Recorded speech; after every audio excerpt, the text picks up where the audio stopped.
उद्देश्य। इस पाठ के अंत में आप निम्नलिखित सीखने में सक्षम हो जाएंगे। संसदीय और राष्ट्रपति प्रणाली की कार्यपालिका में भारत के राष्ट्रपति की संवैधानिक स्थिति को बताने में, मंत्रिपरिषद की संरचना और उसके कार्यों के बारे में जानने में, प्रधानमंत्री के महत्व को स्पष्ट करने में, प्रशासनिक मशीनरी की महत्व और कार्यों का वर्णन करने में। कार्यपालिका क्या है? सरकार के 3 अंग हैं: कार्यपालिका, विधायिका, न्यायपालिका। ये तीनों अंग मिलकर शासन का कार्य करते हैं तथा जन कल्याण करने एवं कानून व्यवस्था बनाए रखने योगदान देते हैं। संविधान इन सभी अंगों के बीच तालमेल, इनके कार्य करने एवं इनके बीच संतुलन सुनिश्चित करता है। संसदीय व्यवस्था में कार्यपालिका और विधायिका एक दूसरे अंतर संबंधित हैं। विधायिका कार्यपालिका को न केवल नियंत्रित करती है बल्कि उससे नियंत्रित भी होती है। कार्यपालिका सरकार के व्यवस्थित प्रशासन और कार्यान्वयन के लिए जिम्मेदार है। कार्यपालिका का अर्थ व्यक्तियों के उस समूह से है जो विनियमों का ध्यान रखे और व्यवहार में वास्तविक रूप से नियम कायदों को कार्यान्वित करते हैं। कार्यपालिका के प्रमुख कार्य। यह सरकार द्वारा स्वीकृत नीतियों और कानूनों को लागू करने के लिए जिम्मेदार है। राजनीतिक कार्यपालिका नीतियां तैयार करने और रोजमर्रा के प्रशासन की देखभाल करने के लिए उत्तरदायी होती है। नौकरशाही 2 प्रकार के होते हैं: स्थायी कार्यपालिका, राजनीतिक कार्यपालिका। राजनीतिक कार्यपालिका वह नौकरशाही जो नीतियां तैयार करने और नीतियों एवं कानूनों को लागू करने के लिए जिम्मेदार है, उसे राजनीतिक कार्यपालिका कहा जाता है। राजनीतिक कार्यपालिकाओं का एक निश्चित कार्यकाल होता है और उन्हें चुनाव के बाद फिर से चुना जाता है। उदाहरण: राष्ट्रपति, प्रधानमंत्री और अन्य मंत्री। स्थायी कार्यपालिका वह कार्यपालिका है जो निर्णय लेती है और रोजमर्रा के प्रशासन की देखभाल करती है। उन्हें चुनाव द्वारा नहीं चुना जाता है।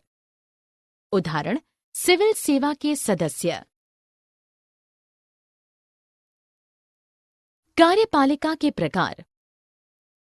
कार्यपालिका अलग अलग राज्यों में भिन्न भिन्न होती है। भारत में प्रमुख निर्णय सरकार के मुखिया प्रधानमंत्री द्वारा लिए जाते हैं तथा राष्ट्रपति राज्य के नाम मात्र के प्रधान होते हैं। जबकि अमेरिका में मुख्य निर्णय राष्ट्रपति द्वारा लिए जाते हैं, वहां सरकार के प्रधान वही होते हैं। कार्यपालिका 3 प्रकार की होती है, अर्थात संसदीय कार्यपालिका व्यवस्था, अर्ध अध्यक्षात्मक कार्यपालिका व्यवस्था, अध्यक्षात्मक कार्यपालिका व्यवस्था। विभिन्न देशों की कार्यपालिकाओं की प्रकृति। अध्यक्षात्मक व्यवस्था में कार्यकारी शक्तियां राष्ट्रपति के पास होती हैं। उदाहरण: अमेरिका।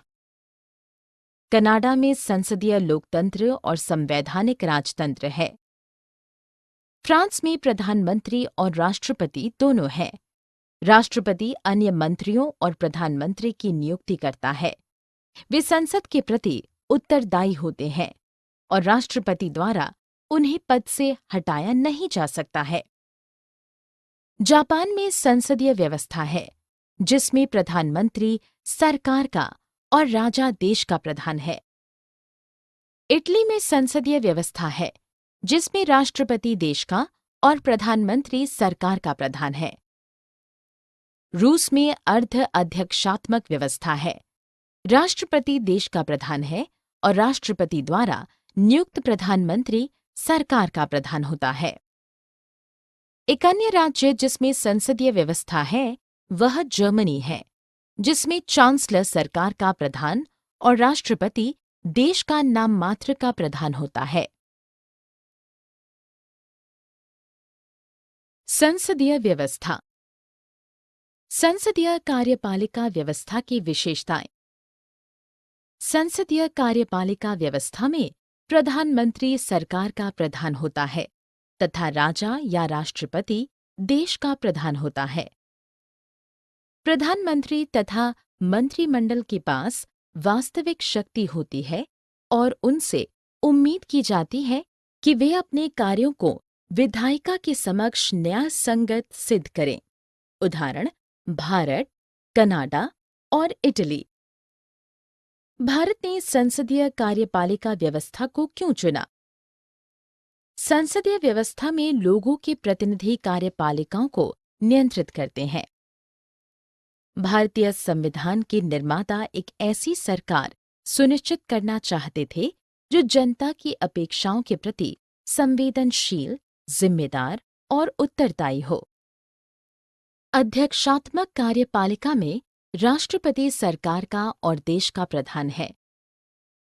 उसके पास समस्त शक्तियां होती हैं, जिससे व्यक्ति पूजा का खतरा बना रहता है, क्योंकि राष्ट्रपति अपने कार्यों को सरकार के समक्ष न्याय संगत सिद्ध नहीं कर पाते और जनता की अपेक्षाओं को पूरी नहीं कर पाते। विभिन्न स्तरों पर संसदीय कार्यपालिका की व्यवस्था। राज्यों के स्तर पर राज्यपाल, मंत्रिपरिषद और मुख्यमंत्री कार्यपालिका में आते हैं। राष्ट्रीय स्तर पर प्रधानमंत्री, मंत्रिपरिषद और राष्ट्रपति कार्यपालिका का निर्माण करते हैं। राष्ट्रपति की शक्ति और स्थिति।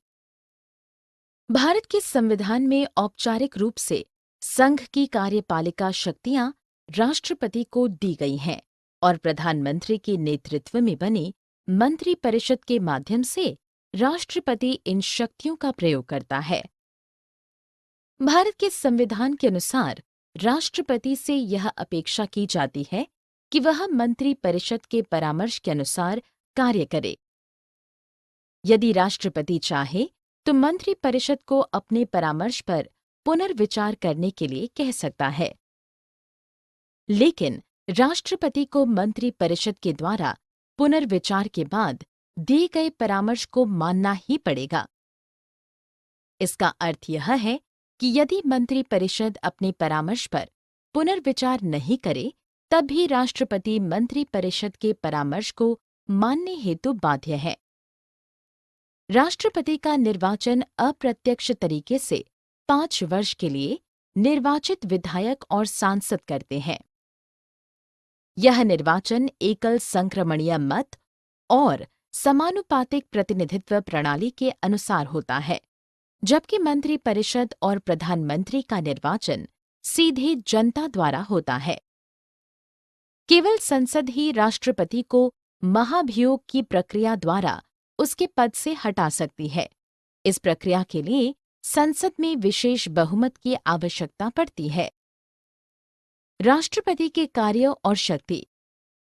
कार्यकारी शक्तियां, आपात शक्तियां, कानूनी शक्तियां, राजनयिक शक्तियां, सैन्य शक्तियां, विधायी शक्तियां, वित्तीय शक्तियां। अन्य देशों के विपरीत भारत में राष्ट्रपति राज्य में नाम मात्र प्रधान नहीं है। देश में संबंधित सभी महत्वपूर्ण निर्णय भारत के राष्ट्रपति के नाम पर लिए जाते हैं। भारतीय संविधान के अनुच्छेद 74 के अनुसार राष्ट्रपति द्वारा लिए गए अधिकांश निर्णय मंत्रिपरिषद की अनुमति और परामर्श पर आधारित होते हैं। राष्ट्रपति के विशेषाधिकार।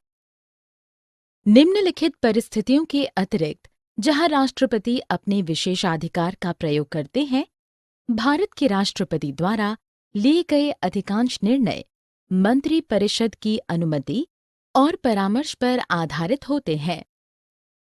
निषेधाधिकार। जब राष्ट्रपति संसद द्वारा पारित विधेयकों यानी धन विधेयकों को छोड़कर पर स्वीकृति देने से पूर्व उसे पुनर्विचार के लिए संसद में लौट आते हैं, तब वह अपने विशेषाधिकार का प्रयोग करते हैं। लेकिन संसद उसी विधेयक को संशोधन के साथ या पूर्ववत दोबारा पारित कर दे और राष्ट्रपति के पास भेजे तो राष्ट्रपति को उस पर अपनी स्वीकृति देनी पड़ेगी। पॉकेट वीटो एक ऐसी परिस्थिति है जहां भारत के राष्ट्रपति अपने विशेषाधिकार का प्रयोग कर सकते हैं, लेकिन यह प्रावधान भारत के संविधान में निर्दिष्ट नहीं है। इस अवस्था में राष्ट्रपति किसी भी विधेयक को अस्वीकार या लौटाए या स्वीकृत किए बिना किसी समय सीमा से परे अपने पास लंबित रख सकते हैं। राष्ट्रपति प्रधानमंत्री से सूचनाएं प्राप्त कर सकते हैं। अनुच्छेद 78 के अनुसार भारत के राष्ट्रपति को संघ के सभी महत्वपूर्ण मुद्दों और कार्यवाही के बारे में सूचना प्राप्त करने का अधिकार है। स्थापित प्रथा के अनुसार राष्ट्रपति को मंत्रिपरिषद यानी COM की कार्यवाही पर चेतावनी देने या प्रोत्साहित करने का अधिकार है। बहुमत प्राप्त न होने की परिस्थिति में जब लोकसभा में किसी भी राजनीतिक दल या दलों के गठबंधन के पास बहुमत नहीं होता है, तो ऐसी परिस्थिति में राष्ट्रपति अपने विशेषाधिकार का प्रयोग करके यह निर्णय लेते हैं कि किस दल के नेता या दलों के गठबंधन को आमंत्रित किया जा सकता है जो स्थिर सरकार बनाने में सक्षम हो। प्रधानमंत्री और मंत्रिपरिषद। प्रधानमंत्री भारत सरकार के प्रधान हैं और इसलिए प्रधानमंत्री को कई महत्वपूर्ण कार्य करने पड़ते हैं। संसदीय शासन में यह जरूरी है कि प्रधानमंत्री को लोकसभा में बहुमत प्राप्त हो। जैसे ही प्रधानमंत्री लोकसभा में बहुमत का समर्थन खोता है, वह अपना पद भी खो देता है। स्वतंत्रता के बाद कई वर्षों तक कांग्रेस पार्टी का लोकसभा में बहुमत बना रहा, जिससे उसी का नेता प्रधानमंत्री बनता रहा। प्रधानमंत्री के कार्य। प्रधानमंत्री तय करता है कि उसकी मंत्रिपरिषद में कौन लोग मंत्री होंगे। प्रधानमंत्री विभिन्न मंत्रियों पर पद स्तर और मंत्रालयों का आवंटन करता है। मंत्रियों को उनकी वरिष्ठता और राजनीतिक महत्व के अनुसार मंत्रिमंडल का मंत्री, राज्य मंत्री या उपमंत्री बनाया जाता है। प्रधानमंत्री लोकसभा का नेता होता है, इसलिए मीडिया तक पहुंच, नौकरशाही और मंत्रिपरिषद पर उसका नियंत्रण होता है। प्रधानमंत्री अंतर्राष्ट्रीय सम्मेलनों और विदेश यात्राओं के दौरान पूरे देश का प्रतिनिधित्व करते हैं। मंत्रिपरिषद। मंत्रिपरिषद लोकसभा के प्रति सामूहिक रूप से उत्तरदायी है। बहुमत के अविश्वास प्रस्ताव हार जाने पर संपूर्ण मंत्रिपरिषद को त्यागपत्र देना पड़ता है। प्रधानमंत्री का सरकार में स्थान सर्वोपरि है और प्रधानमंत्री के बिना मंत्रिपरिषद का कोई अस्तित्व नहीं है। मंत्रिपरिषद तभी अस्तित्व में आती है जब प्रधानमंत्री पद का शपथ ग्रहण कर लेता है। प्रधानमंत्री की मृत्यु या त्यागपत्र से पूरी मंत्रिपरिषद भी भंग हो जाती है।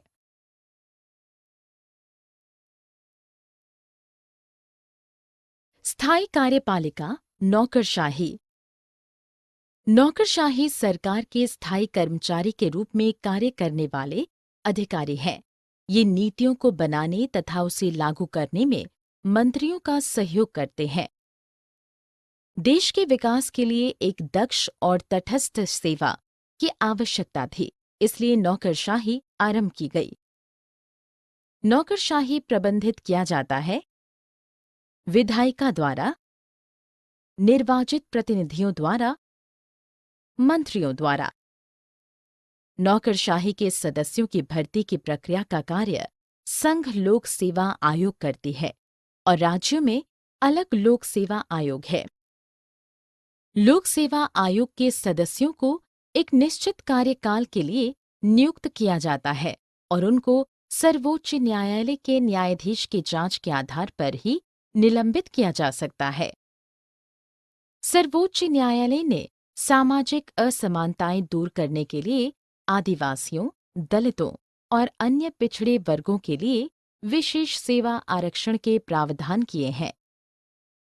नौकरशाही में सम्मिलित है अखिल भारतीय सेवाएं, प्रांतीय सेवाएं, स्थानीय सरकार के कर्मचारी, सार्वजनिक क्षेत्र के उपक्रमों के तकनीकी तथा प्रबंधकीय अधिकारी। सिविल सेवाओं का वर्गीकरण। अखिल भारतीय सेवाएं, जिसमें भारतीय प्रशासनिक सेवा और भारतीय पुलिस सेवा सम्मिलित है। केंद्रीय सेवाएं, जिसमें भारतीय विदेश सेवा और भारतीय राजस्व सेवा सम्मिलित है। प्रांतीय सेवाएं, जिसमें बिक्री कर अधिकारी सम्मिलित हैं। आईएएस तथा आईपीएस प्रांतीय स्तर पर शीर्षस्थ नौकरशाही की रीढ़ होते हैं। एक जिला अधिकारी आईएएस स्तर का अधिकारी होता है। आईएएस या आईपीएस को किसी एक राज्य से संबद्ध कर दिया जाता है जहां वह राज्य सरकार की देखरेख में काम करता है। आईएएस या आईपीएस के अतिरिक्त राज्य भी राज्य लोक सेवा आयोगों द्वारा अधिकारियों को नियुक्त करता है। नौकरशाही राज्यों के प्रशासन पर केंद्रीय सरकार के नियंत्रण को सुदृढ़ता प्रदान करती है।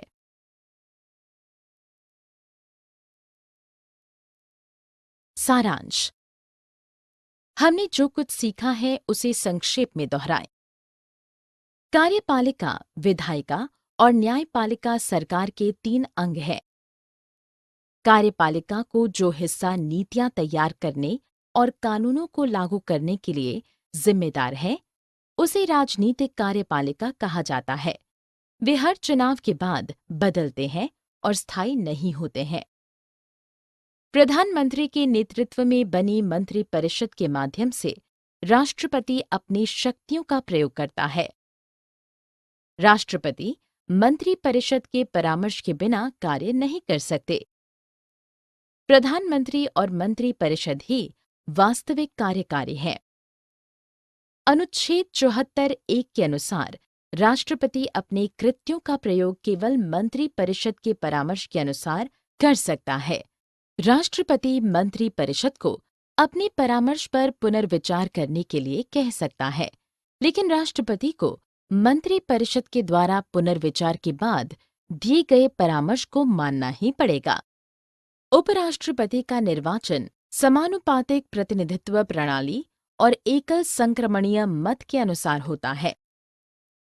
हमारे देश में प्रधानमंत्री का सरकार में स्थान सर्वोपरि है, क्योंकि वह सरकार का प्रधान होता है।